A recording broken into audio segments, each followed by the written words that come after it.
నమస్తే, welcome to వలయం TV. Visakhapatnam steel ప్లాంట్లో సంభవించిన ఘోర ప్రమాదం తీవ్ర విషాదాన్ని నింపింది. ఈ దుర్ఘటనలో 9 మంది కార్మికులు ప్రాణాలు కోల్పోగా పలువురు తీవ్ర గాయాల పాలయ్యారు. గాయపడిన బాధితులు ప్రస్తుతం విశాఖలోని కింగ్ జార్జ్ హాస్పిటల్లో అత్యవసర చికిత్స పొందుతున్నారు. మృతదేహాల గుర్తింపు ప్రక్రియ కష్టతరంగా మారటంతో DNA పరీక్షలు నిర్వహించిన తర్వాతే వాటిని కుటుంబ సభ్యులకు అప్పగించాలని అధికారులు నిర్ణయించారు. ఈ ఘోర ప్రమాదానికి గల కారణాలు, భద్రతా లోపాలు, బాధ్యులెవరు అనే అంశాలపై సమగ్ర విచారణ జరిపేందుకు కేంద్ర ప్రభుత్వం ఇప్పటికే ఒక ఉన్నత స్థాయి కమిటీని రంగంలోకి దించింది. ఈ నేపథ్యంలో రాష్ట్ర ఐటీ, విద్యాశాఖ మంత్రి నారా లోకేష్ KGH ను సందర్శించి బాధితుల కుటుంబ సభ్యులను పరామర్శించారు. ఆయనతో పాటు కేంద్ర ఉక్కు శాఖ సహాయ మంత్రి భూపతిరాజు శ్రీనివాస వర్మ, రాష్ట్ర హోంమంత్రి వంగలపూడి అనిత, మంత్రి సంధ్యారాణి, ఎంపీ శ్రీభరత్, టీడీపీ రాష్ట్ర అధ్యక్షుడు పల్లా శ్రీనివాసరావు, చింతకాయల విజయ్ తదితరులు బాధితులను కలిశారు. మంత్రి లోకేష్ మృతుల కుటుంబాలకు తన ప్రగాఢ సానుభూతిని తెలియచేయడంతో పాటు గాయపడిన వారికి అందుతున్నటువంటి వైద్య సేవల గురించి అక్కడికి వైద్యులను అడిగి తెలుసుకున్నారు. ప్రమాదం జరిగిన తీరును అడిగి తెలుసుకొని బాధితులు ధైర్యంగా ఉండాలని భరోసా కల్పించారు. మంత్రుల పర్యటన సందర్భంగా KGH వద్ద తీవ్ర ఉద్రిక్త పరిస్థితులు నెలకొన్నాయి.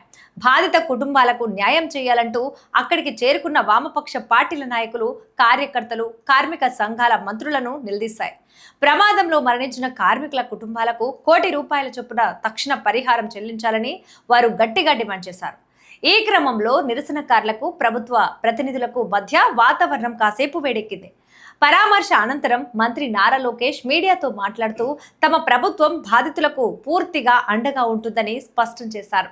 తాము ఇక్కడికి కేవలం డబ్బులు ఇచ్చి చేతులు దులుపుకోవటానికి రాలేదని, బాధిత కుటుంబాలకు జీవితాంతం తోడుగా నిలిచి పూర్తి భరోసా కల్పించడానికే వచ్చామని హామీ ఇచ్చారు. కేంద్ర రాష్ట్ర NDA ప్రభుత్వ ప్రతినిధులుగా తామంతా కలిసికట్టుగా బాధిత వర్గాలను ఆదుకుంటామని తెలిపారు. అలాగే ప్రమాదంపై ఏర్పాటు చేసిన ఉన్నత స్థాయి కమిటీ నివేదిక అందిన వెంటనే బాధ్యులపై ఖచ్చితంగా కఠిన చర్యలు తీసుకుంటామని ఆయన ప్రకటించారు.